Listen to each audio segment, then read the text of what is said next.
अस्सलाम वालेकुम नाज़रीन इकराम, एक नए वीलॉग के साथ आपका मेज़बान नवीद नकवी और हस्ब साबिक हमारे साथ सीनियर सहाफ़ी जनाब अख्तर सिद्दीकी साहब मौजूद हैं।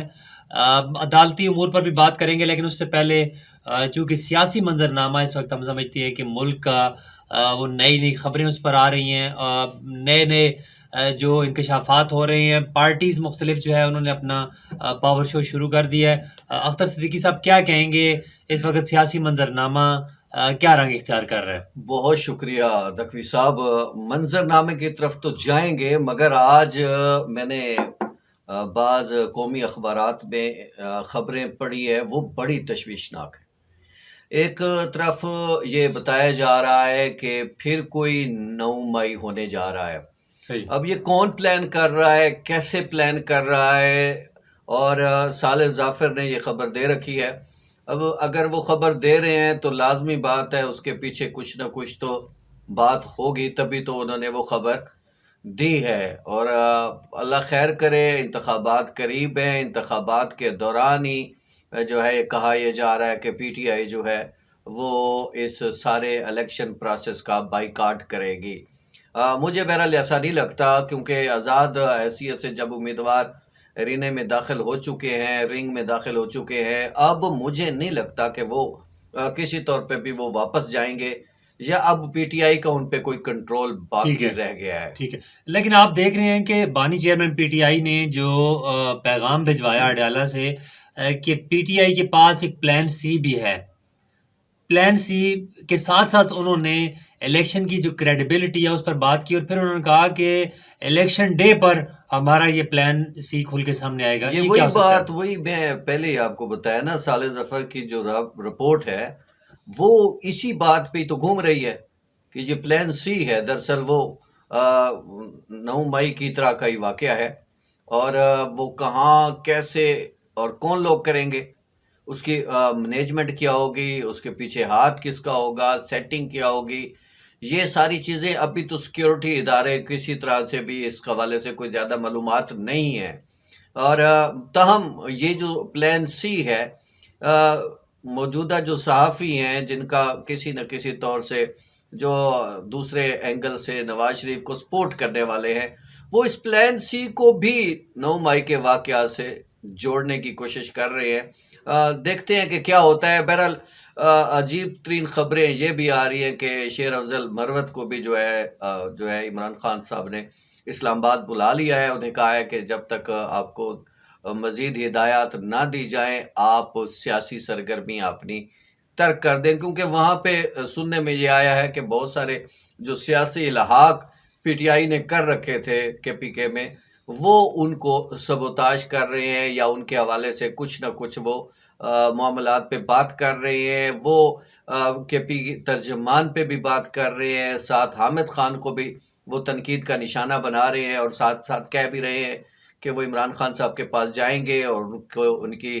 खिलाफ जो है वो आगाह करेंगे और शिकायत करेंगे। अख्तर सिद्दीकी साहब क्या कहेंगे कि पार्टियों के अंदर जो है डेमोक्रेसी नहीं है, जिस तरह के इंट्रा पार्टी पीटीआई के हवाले से जो डिसीजन आया इंट्रा पार्टी इलेक्शन के हवाले से, उसे बिल्कुल वो डिनाई किया, उन्होंने पूरी तरह से प्लीड नहीं कर सके नकवी पीटीआई के साहब, बात केसेस। पता है अजीब सी है। मैं अगर इस बाजू पे देखें, नून लीग के सारे अहदेदार बिला मुकाबला मुंतखब हुए, ठीक है। ठीक है। ज़्यादातर पार्टियों के इंतखाबात इसी तरह हुए हैं, वो बिला मुकाबला मुंतखब हुए हैं, किसी ने कागजात दाखिल नहीं कराए हैं।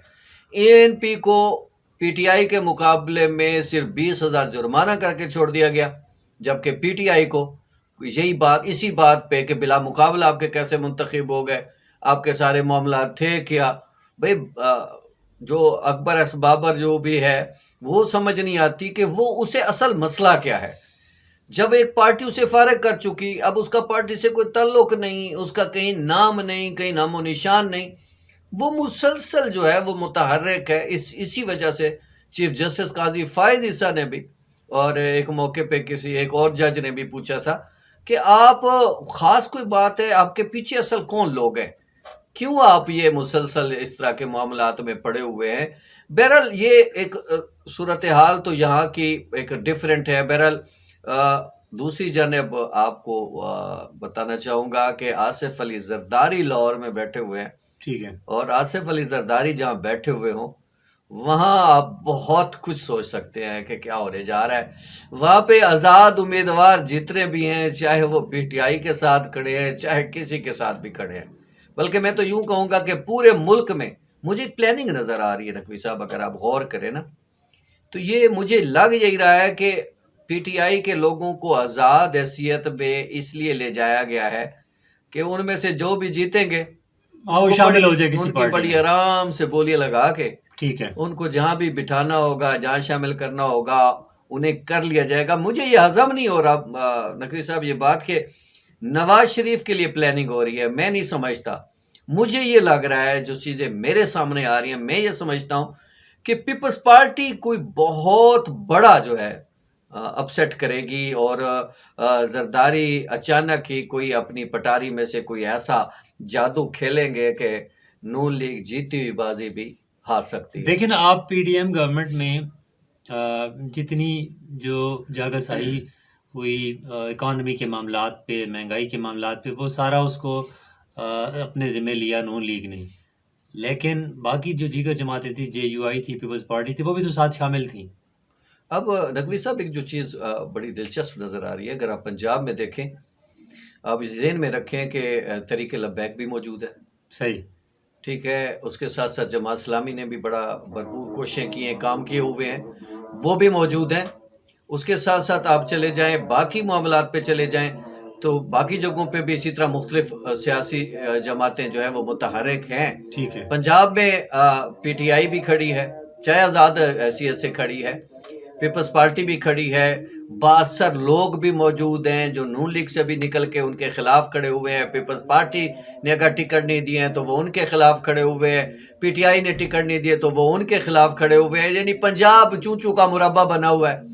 اور مجھے لگتا یہی ہے کہ وہی شاید خاقان عباسی والی بات ہے کہ پی ٹی آئی کو وہ 30-40 سیٹیں ہی ملیں گی، باقی جو سیٹیں مجھے نظر آ رہی ہیں وہ زیادہ آزاد لوگوں کے جیتنے کی نظر آ رہی ہے، اور وہ سارے کے سارے زرداری کے اس میں رنگ میں جاتے مجھے نظر آ رہے ہیں۔ کے پی میں بھی جو ہے وہ پی ٹی آئی کا مقابلہ جے یو ایف اے سے ہے، نہ نون لیگ سے ہے نہ کسی اور سے ہے۔ اسی طرح بلوچستان میں پیپلز پارٹی میدان مار لے گی، کیونکہ آپ کو پتہ ہے سینٹ انتخابات میں بھی پی پی نے جو ہے معاملات ایسے کھڑے کیے تھے کہ سنبھالنا مشکل ہو گیا تھا۔ تو یہ سندھ میں خالی وہ پہلے ہی پیپلز پارٹی ہے، اور ایم کیو ایم ویسے بھی نون لیگ کے ساتھ کھڑے ہونے کے بعد وہاں اپنا ووٹ بینک کھو رہی ہے۔ جی ناظرین کرام، آپ نے اختر صدیقی صاحب کا تجزیہ سنا، لیکن اب دیکھنا یہ ہے کہ 8 فروری کو کون سی پارٹی میدان مارتی ہے اور تاج کس کے سر سجتا ہے۔ ایک نئے ویلاگ کے ساتھ پھر حاضر خدمت ہوں گے، اب تک اتنا ہی، اللہ نگہبان۔